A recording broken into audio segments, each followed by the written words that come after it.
Hello, and welcome to Anxiety Diaries, a weekly podcast about mental health, incredible people, and so much more. I'm your host, Scott Neumyer. I've been a journalist, a publicist, a writer, and an editor, but for the past decade or so, I've also been a very anxious person. Each week on the podcast, I'm going to talk a bit about my own personal battles with panic and anxiety disorder, but despite our show's title, this isn't just a personal diary. This is an anxiety diary that belongs to all of us. There will be interviews, roundtable discussions, and more. But most importantly, we're going to talk about depression, PTSD, obsessive-compulsive disorder, generalized anxiety disorder, and every other type of mental health issue that you can think of. This is a podcast for me, you, and anyone else you might know that's struggling. Anxiety Diaries is for all of us. Now, just a quick disclaimer. I am by no means a medical professional, nor are many of the guests you'll hear on the podcast. If you need help, please seek qualified medical attention. This podcast, while informative and fun, is no substitute for the real thing. With all that said, take a deep breath and relax. Here we go.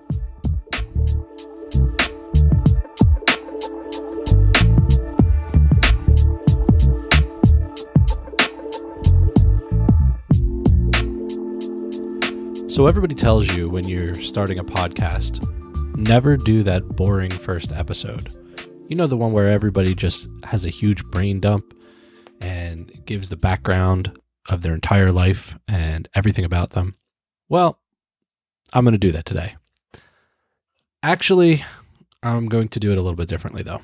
I'm not going to do it in the boring way that you might think, and I'm not going to be crazy about telling you every single detail of my life. But I am going to tell you a little bit because I figure if we're going to get to know each other on this podcast, you should know a little bit more about me. So I've already told you I'm a journalist, editor, but for the past 10 years, I've been super anxious, and it's something that I've been dealing with every single day. And I started writing about it back in 2013. And it all started with a story for SB Nation's long-form platform. There was a basketball player named Royce who was getting a lot of attention for coming out as someone who was dealing with anxiety disorder, and the NBA was not very accommodating. He was drafted by the Houston Rockets. It was a big, long story.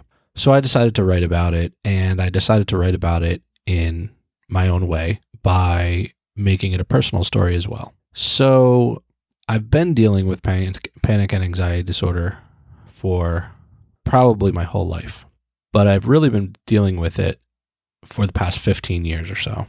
For a lot of people, it's hard to point to one specific instance or incident that you remember as your first panic attack.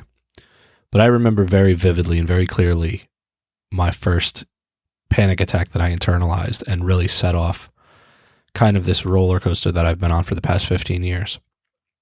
And I was going to tell you the story right off the top of my head, but you know, I really like the way that I wrote it in this Royce story, and I'll leave the link in the show notes so that you guys can read it if you want to. But I'm going to read you a paragraph or 2 or 3 or 8 about the time I went to a Bruce Springsteen concert and had a panic attack at Lincoln Financial Field, because I really like the way I wrote it. And I think that's probably the easiest way to sum up how I felt at that time. And then I'll give you a little bit more detail about where I went from there. So here is that story. The Bruce Springsteen concert was supposed to be my reward for a job well done, a thoughtful thank you gift from a colleague, and something that I'd undoubtedly remember forever. I do. I remember it as one of the most difficult nights of my life. In 2003, I was 23 years old, studying for my teaching certification and working as a substitute in the schools I attended as a kid. I'd left the job in pharmaceuticals that paid well because I couldn't pretend to be interested in chemicals and numbers and Excel spreadsheets any longer. I wanted to be surrounded by books and students writing and other teachers and learning and all the romantic cliches imaginable. I spent the days wandering the halls being the quote-unquote cool sub, mostly because I was young and I let the kids get away with harmless things that most of the older substitutes wouldn't tolerate, while also serving as an assistant coach for the high school baseball team, the same team I played on only a few years before. After a successful season full of sunflower seed spitting, the head coach handed me a ticket to join him and his best friend at brand new Lincoln Financial Field for a summer night with the boss. He wasn't just a fan of Bruce Springsteen. He was a Bruce fanatic, hardcore, and had seen the boss live more times than I had years on the earth. I'd grown up rushing down suburban New Jersey roads in my dad's brown pickup, listening to 8 tracks of classic rock, but it had been a long time since I really listened intently to any Springsteen. I could sing along to Born to Run, but that was it. There was no way I could possibly hold court with Coach, so perhaps my nerves were already on high alert before we'd headed down the Garden State Parkway en route to Philly in my friend's SUV. The goal was to try to have fun, but also make sure I didn't ruin his night. We arrived a few hours early, set up a couple of battered lawn chairs in the parking lot behind his SUV, popped a few beers, and listened closely to hear the faint sounds of the E Street Band doing their sound check. So far, so good. After downing the beers, I needed to pee. I held it in for a while, then let the guys know, and headed off on a slow jog toward the stadium. I ran perhaps a half mile before finding the back of a line to the Porta-Johns that was way longer than it should have been. I waited 15 more long, increasingly painful and uncomfortable minutes before I was finally able to relieve myself.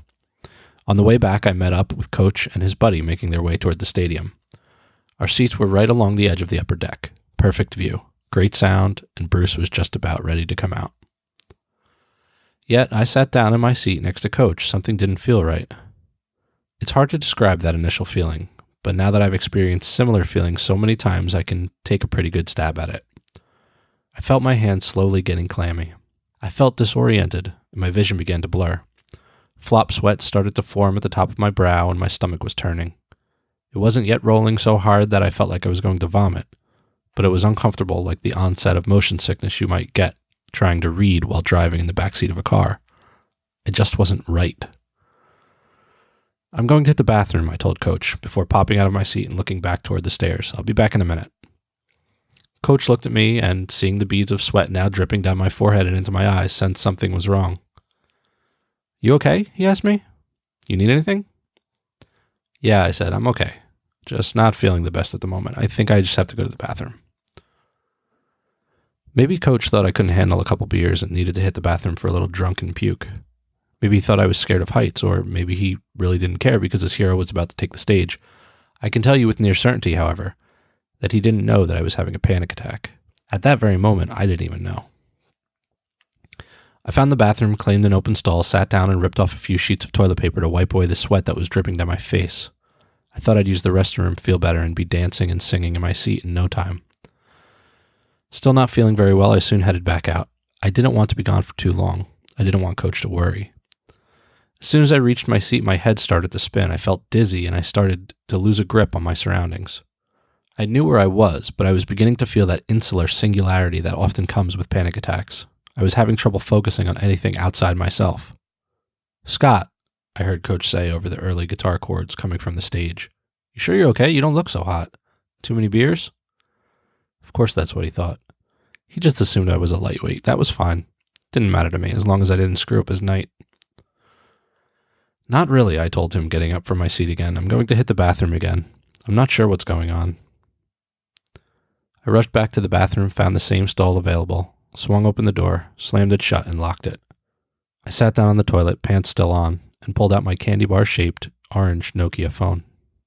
Hey, my girlfriend, now my wife, said when she answered my call. Aren't you supposed to be at the concert? I am, I told her. I'm in the bathroom. I've been in here a couple times now. I've spent more time in here than out at my seat. Why? She asked, not yet sounding that concerned or worried. Denise, I said as quietly as I could while still loud enough for her to hear me. I think I'm having a panic attack. So that was my first panic attack that I really remember vividly internalizing. It was hell, and if you've ever experienced a panic attack, you probably felt all those feelings yourself. It's horrifying. And that panic attack, though I did get through the night, we finished the concert, I went home, and it didn't really hit me that day. But a few months later, when school was back in session, I remember watching the kids, and I had a gym class that period. But the gym was, I don't remember if it was being renovated or something else, but we couldn't use the gym for some reason.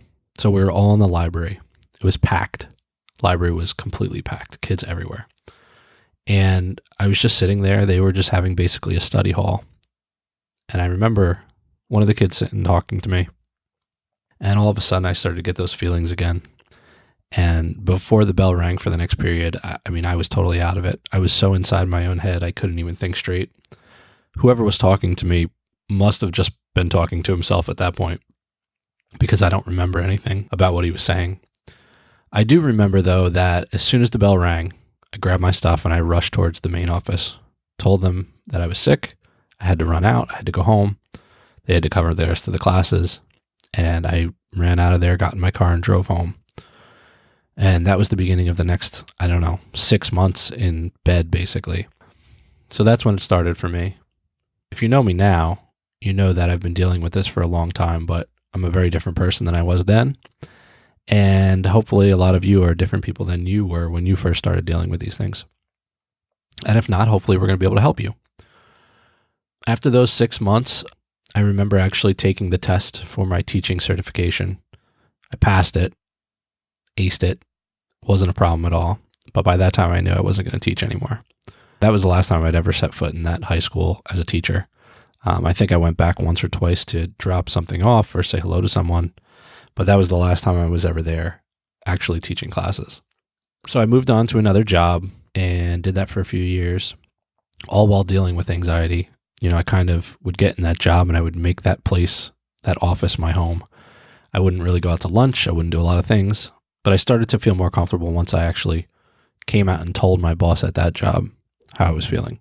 It took a long time for me to do that, but I was able to do it eventually, and he understood, and that made me feel more comfortable. And then I got a job working from home, worked in publicity for many years, and then went on to writing and journalism and editing and all that other good stuff. And my wife and I got married, and we had a child, and I've been dealing with this all through that, and that's something I'll talk about at some point again as well. But it's been 15 years now. 15 years. 15 years since that first night in Lincoln Financial Field. 15 years. And I'm still working on it. I feel a lot better. I do a lot more things now than I did those first 6 months, I'll tell you that.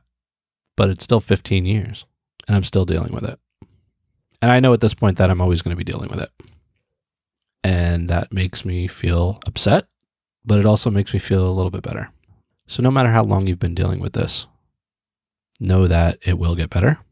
It'll take time, and we'll get there. So that's my story. I've got another kid now with my wife and a new job, and I'm still working every single day to try to keep my anxiety at bay.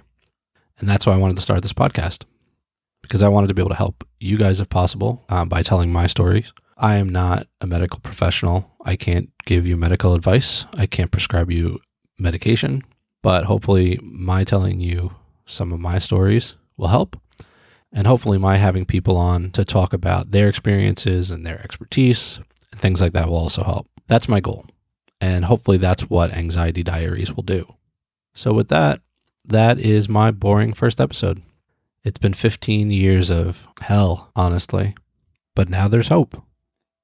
And that's one of the main things I want you to get out of this, is that there is hope. There's always hope. There's always a way to work on it, to turn things around, and to make things better. And hopefully we'll be able to help you do that. So stay tuned. We're going to have a lot of guests. The first few episodes will be really exciting. We've got writers and experts and educators and a whole bunch of other fun stuff planned. And that leads me to our question of the week. Do you remember your first anxiety attack? Do you remember the first time you really had a panic attack that you remember, you internalized, and it became an issue for you? And if you're not an anxiety sufferer, do you remember your first episode of whatever it is you're suffering from? We want to hear your story. So please call us, leave us a message at 732-903-4441, or drop us an email. You could even email us a voice memo if that's easier for you at anxietydiariespodcast@gmail.com. If you enjoyed Anxiety Diaries, please rate the show on iTunes, leave a review, and spread the word about the podcast. Those things really do help. You can find the podcast at www.anxietydiariespodcast.com, where you can sign up for our newsletter as well. And you can find us on Instagram and Facebook at Anxiety Diaries Podcast, where you'll be able to find all the show notes, links, and other things related to the show. We're also on Twitter at Anxiety Diary Pod. Thanks so much for listening. This has been the boring first episode, but I promise the next won't be all about me. I promise. Thanks again for listening. Be well, and we'll see you next week.